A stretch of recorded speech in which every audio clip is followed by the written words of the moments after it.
आज हम cross examination का नेक्स्ट लेक्चर रिकॉर्ड करेंगे। इससे पहले मेरा ख्याल है कि 4 हमने लेक्चर रिकॉर्ड किए थे कि क्रॉस एग्जामिनेशन का क्या था। आपसे वही एक रिक्वेस्ट है कि आप हमारे चैनल को सब्सक्राइब भी करें और कमेंट्स भी ज़रूर करें ताकि हमें पता चले।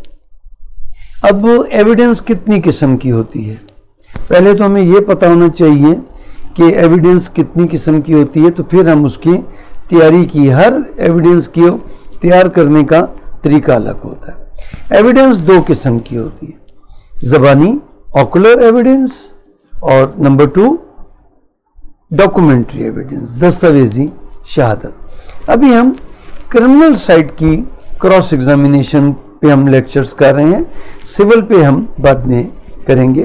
तो ये 2 किस्म की शहादत होती है। डॉक्यूमेंट्री एविडेंस में फिर मुख्तलिफ किस्म की जो है वो शहादतें आ जाती हैं। उनको हम कितनी किस्म की शहादत की नौयत, एविडेंस की नौयत की लिहाज से होती है, ज़बानी शहादत और डॉक्यूमेंट्री शहादत की कितनी किस्में हैं, वो उसकी आज हम पढ़ेंगे। और उसके बाद नेक्स्ट लेक्चर में उन हर एविडेंस से मुतल्लिक हम फिर डिटेल से पढ़ेंगे। देखिए, FIR दर्ज होती है या कंप्लेंट फाइल होती है तो उसको दायर करने वाला कंप्लेनेंट कहलाता है। उसने FIR दर्ज कराई है तो वो इंफॉर्मेंट भी कहलाता है और कंप्लेनेंट भी वही होता है जिसने कंप्लेन की है। और अगर उसने डायरेक्ट अदालत में कंप्लेंट दायर की है तो तब भी वो कंप्लेनेंट कहलाएगा। अब जो कंप्लेनेंट है ना, उसकी 2 हैसियत है। एक तो उसकी हैसियत है कि उसने FIR दर्ज करवाई है, कंप्लेनेंट है केस का। दूसरी ये है कि वो बाज़ इंफॉर्मेंट के अलावा भी उसकी एविडेंस होती है, वो आई विटनेस होता है वक़ूए का, लेकिन या वो मोटिव का जो है वो या इकबाल जुर्म का वो होता है। तो उसने जितनी किस्म की गवाही दी है तो उसकी हर किस्म की वो उसकी हैसियत अलग अलग होगी, लेकिन गवाह एक ही होगा, एविडेंस भी वो एक ही देगा। लेकिन जब हम उसको क्रॉस एग्जामिनेशन करेंगे तो फिर हम ये सोच के करेंगे बीइंग अ कंप्लेनेंट इसने क्या कहा, बीइंग अ आई विटनेस इसने क्या कहा, बीइंग अ रिकवरी विटनेस इसने क्या कहा, तो इसको कैसे तोड़ना है। उसके बाद सेकंड आता है कि मुहर्रर, ये ड्यूटी ऑफिसर होता है थाने में जो FIR दर्ज करता है, जो पुलिस डायरी या पुलिस स्टेशन डायरी रोजनामचा जिसको कहते हैं, उसमें हर बात का इंदराज करता है। इसके अलावा इसके पास जो असला या जो बरामदगियां होती हैं वो भी ये IO इसके हवाले करता है और उसको थाने के मालखाने में उसको ये महफूज कस्टडी में रखता है। तो ये मुहर्रर के काम होते हैं। उसके बाद एक फिर होता है IO इन्वेस्टिगेटिंग ऑफिसर, तफ्तीशी अफिसर, ये मुकदमे की पूरी तफ्तीश कर। उसके बाद एक फिर होता है मर्डर केसेस में, उसको कहते हैं पटवारी, ड्राफ्ट्समैन भी कहते हैं, जो मौके का नक्शा बनाता है जहां पर वकूआ होता है, कत्ल होता है। और ये जो नक्शा है ना, ये सिर्फ कत्ल के केसों में ड्राफ्ट्समैन बनाता है, बाकी मुकदमात में नहीं बनाता। बाकी मुकदमात में फिर क्या होगा, बाकी मुकदमात में फिर IO जो है, तफ्तीशी जो है ना, वो नक्शा बनाता है। अब तफ्तीशी के नक्शे में और इसके नक्शे में क्या फ़र्क है कि वो बास्केल होता है, मतलब एक स्केल के मुताबिक होता है जो ड्राफ्ट्समैन बनाता है, और जो तफ्तीशी बनाता है वो बिला स्केल होता है, वो अंदाजे से बनाता है। उसके बाद फिर आता है कि जो मौके से लाश ले जाने वाले हैं गवाहान, वो प्राइवेट भी होते हैं और सरकारी अफसर ले जाते हैं, कांस्टेबल साहबान लाश को अपनी हिफाजत में ले जाते हैं। अब प्राइवेट बंदों को क्यों नहीं कहते, ले के तो अस्पताल जाना है, नहीं। जैसे ही पुलिस ने इत्तला दी, FIR दर्ज हो गई, उन्होंने तफ्तीश शुरू कर दी, तो फिर लाश की और जितना भी फिर केस प्रॉपर्टी है उसकी हिफाजत पुलिस की है, फिर प्राइवेट बंदों के हवाले नहीं की जा सकती। जब तक वो इलाज करवा रहे थे तो उस वक्त तक तो वो जिंदा था, तो उस वक्त तो प्राइवेट बंदे उसका इलाज भी करवाएंगे, सब कुछ करेंगे। लेकिन जैसे ही उसकी डेथ हो गई तो फिर वो, इसकी डिटेल हम आगे पढ़ेंगे। फिर उसके बाद होते हैं आई विटनेसेस, चश्मदीद गवाह, जिन्होंने वक़ूआ खुद अपनी आंखों से होते देखा। वो कत्ल का भी हो सकता है, वो लड़ाई का भी हो सकता है, चोरी का भी हो सकता है, डकैती का भी हो सकता है। तो ये होते हैं, और ये मजरूब गवाह भी हो सकते हैं, और अगर मजरूब नहीं हुए तो तब भी चश्मदीद गवाह हैं जिन्होंने वक़ूआ होते देखा। उसके बाद होते हैं कि जब पोस्टमार्टम करता है डॉक्टर डेड बॉडी का, तो वहां पर 2 प्राइवेट गवाह होते हैं जो उसके करीबी अजीज होते हैं डिसीज्ड के। वो डॉक्टर के रूबरू उसकी शनाख्त करते हैं कि ये वही मरने वाला है जिसको कत्ल किया गया था। उसके बाद एक होते हैं शनाख्त परेड के गवाह, कि अगर तो मुल्ज़मान पहले से वाकिफ नहीं है गवाहों के या कंप्लेनेंट के, उनके हुलिये उसने लिखवाए हैं कि हमने देखा कि काले रंग का था, लंबे कद का था, बारीक कद का था, हुलिये लिखवाए हैं। अगर कंप्लेनेंट और गवाहान अगर मुल्ज़मान को पहले से नहीं जानते, पर्चा तो दर्ज हो जाएगा, तफ्तीश भी हो जाएगी, और अगर किसी भी सोर्सेज से वो गिरफ्तार हो जाते हैं तो फिर पुलिस उनको गिरफ्तारी के फौरन बाद जेल भेज देती है, और जेल भेजने के बाद फिर वो उनकी शनाख्त परेड करवाती है। अब जो वक़ूए के चश्मदीद गवाह हैं वो शनाख्त करते हैं उनको जेल में, फिर शनाख्त परेड का पूरा एक अलग प्रोसीजर है। इस चैनल पर शनाख्त परेड नाम के 3 लेक्चर हैं बड़ी डिटेल से, तो वो आप देखिएगा। तो शनाख्त परेड कंडक्ट करता है मजिस्ट्रेट, तो वो शनाख्त परेड का गवाह है मजिस्ट्रेट साहब। उसके बाद जिन्होंने पोस्टमार्टम किया है वो डॉक्टर साहब पोस्टमार्टम के गवाह हैं।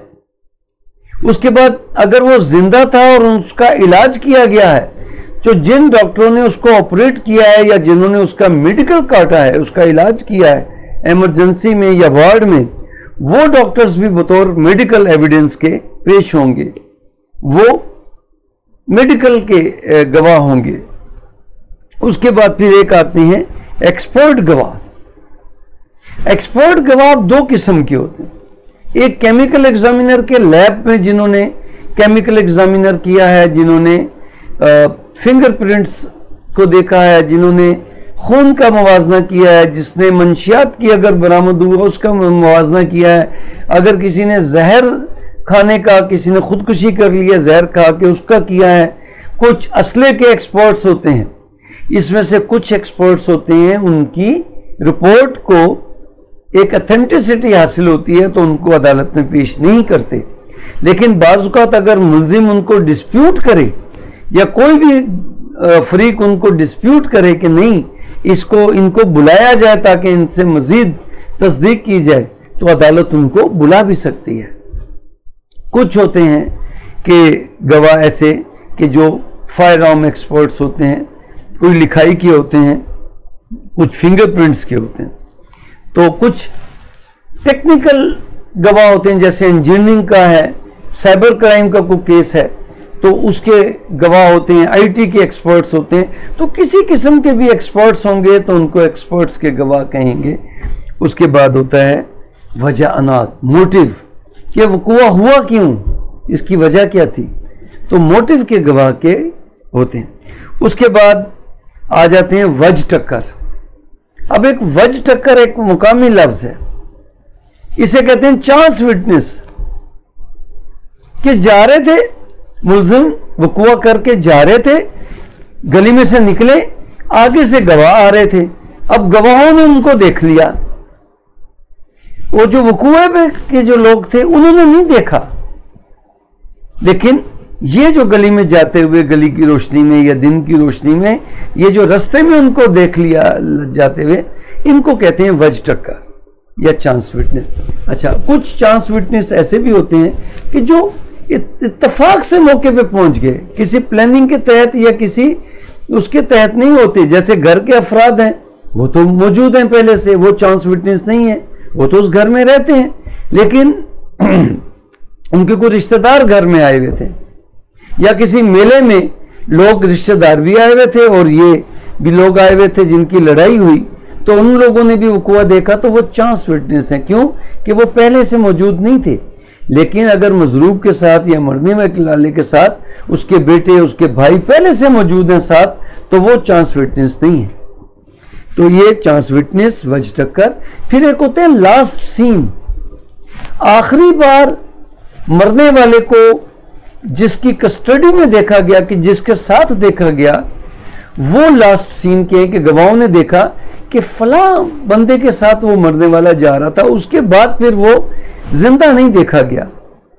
تو پھر اب جن کے ساتھ وہ آخری بار زندہ دیکھا گیا وہ بتائیں گے کہ بھائی یہ ڈسیز کہاں گیا اور یہ کیسے مرا، کیونکہ آخری بار تمہارے ساتھ دیکھا گیا تھا. تو اس کو لاسٹ سین کا کہتے ہیں. اس کے بعد ایک ہوتے ہیں اقبال جرم. اب اقبال جرم دو قسم کے ہوتے ہیں، عدالتی اقبال جرم اور غیر عدالتی اقبال جرم. جوڈیشل کنفیشن اور ایکسٹرا جوڈیشل کنفیشن. اور جو جوڈیشل کنفیشن ہے وہ اگر انویسٹیگیشن ہو رہی ہے تو وہ روبرو مجسٹریٹ کے پاس ہوگا اس کا کنفیشن. اور اگر مجسٹریٹ کے پاس نہیں ہے تو پھر جب ٹرائل ہوگا تو پھر 364 کے تحت وہ ٹرائل جج کے سامنے کنفیشن کر سکتا ہے. تو یہ تو ہو گئے جوڈیشل کنفیشن. اس کے علاوہ اگر پرائیویٹ لوگوں کے سامنے کیا ہے، پولیس کے سامنے کیا ہے، تو اس کو کہتے ہیں ایکسٹرا جوڈیشل کنفیشن، کہ پرائیویٹ لوگوں کے پاس. تو وہ اگر مجسٹریٹ کے پاس کیا ہے تو پھر اس مجسٹریٹ کو ایز اے ایویڈنس کے طور پہ پیش ہونا پڑے گا جب ٹرائل چلے گا. اور اگر ٹرائل کورٹ کے سامنے کیا تو پھر ٹرائل جج بطور گواہ نہیں پیش ہوگا، وہ تو ٹرائل میں اس نے کنفیشن کیا 364 میں. اس کے بعد یہ اور بات ہے کہ اس غیر عدالتی اور عدالتی اقبال جرم کی لیگل ویلیو کیا. اس کے بعد اب اور کچھ گواہیاں آتی ہیں، جیسے کچھ ملزموں نے گرفتاری کے دوران برآمدگیاں کرائیں تو وہ برآمدگی کے گواہ کہلائیں گے. اسلحہ برآمد کروایا اور کوئی چیزیں برآمد کروائیں، مرنے والے کے کپڑے برآمد کروائے، یہ برآمد. اور پھر کچھ ہوتا ہے کہ جب پولیس موقع پہ پہنچتی ہے تو مرنے والے کی موقع پہ لاش کو قبضے میں لیتے ہیں، موقع پہ اس کی جوتی، اس کے کپڑے یا جو بھی موقع پہ چیزیں ملی، مٹی خون آلود قبضے میں لیتی ہے پولیس.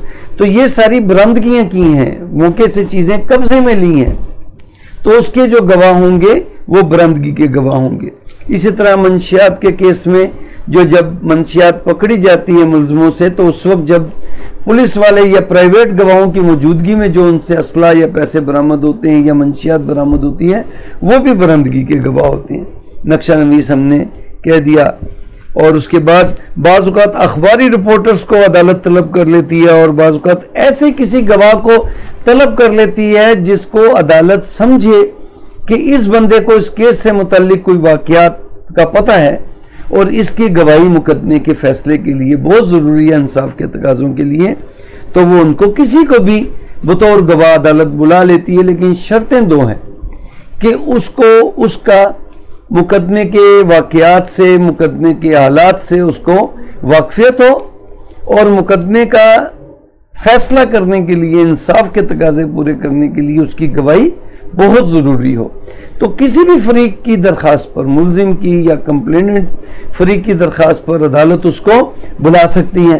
تو اگر کوئی فریق درخواست نہیں دیتا، پھر اگر عدالت خود سمجھتی ہے کہ کوئی بھی فریق نہیں بلا رہا اسے، تو عدالت خود سے بھی اس بندے کو بلا سکتی ہے. اگر گواہ وہ سمجھتی ہے کہ فلاں ڈاکٹر نے تو اس کا آپریشن بھی کیا تھا، میڈیکل کسی اور نے کیا تھا، نہیں جس نے آپریشن کیا تھا اس کی گواہی کی ضرورت ہے، تو عدالت اس کو خود سے بھی بلا لیتی ہے. پھر ہم بتائیں گے وہ کورٹ وٹنس ہوگا.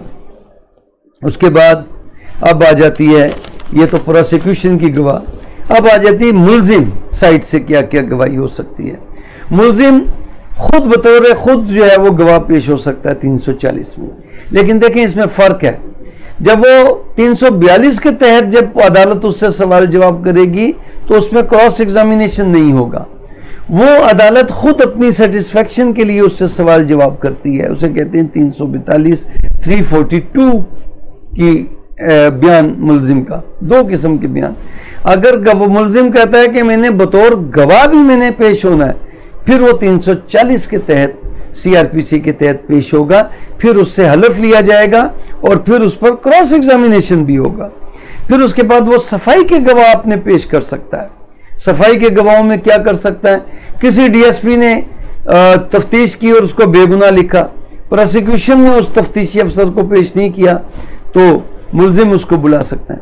मुलजिम कहीं और मौजूद था, किसी और शहर में मौजूद था, तो वो अली भाई की गवाह पेश कर सकता है, वहां पर वहां का रिकॉर्ड पेश कर सकता है, दस्तावेजी शहादत कि मैं तो था ही मुल्क से बाहर, ये मेरा पासपोर्ट है, मैं तो मुल्क में दाखिली इस तारीख को हूं, या फलां तारीख को तो मैं फलां केस में जेल में था या अस्पताल में मैं दाखिल था।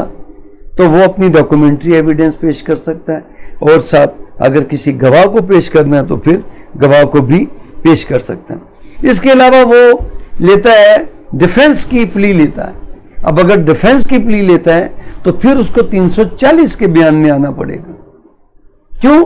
कि उस पर क्रॉस एग्जामिनेशन होगी फिर, कि अगर वो स्पेशल प्ली ले रहा है सेल्फ डिफेंस की, सिर्फ या तो वो 340 में अगर डिफेंस प्ली ले रहा है तो फिर अदालत देखेगी कि उसको मानना चाहिए नहीं मानना चाहिए।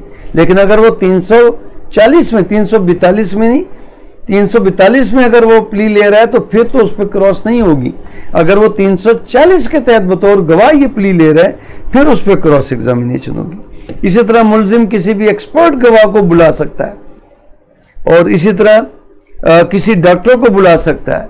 तो ये तमाम एविडेंस है। इसके अलावा भी कुछ एविडेंस हो सकती हैं कि जो मेरे जहन में ना हो। जब हम इनको डिटेल से करेंगे तो फिर हम एक एक गवाही को अब डिटेल से करेंगे अगले लेक्चर में, कि इनसे क्रॉस एग्जामिनेशन फिर कैसे करनी है, और इनकी गवाही की नोयत क्या है, उनकी कानूनी हैसियत क्या है, और इन पर किस तरीके से क्रॉस एग्जामिनेशन करनी चाहिए।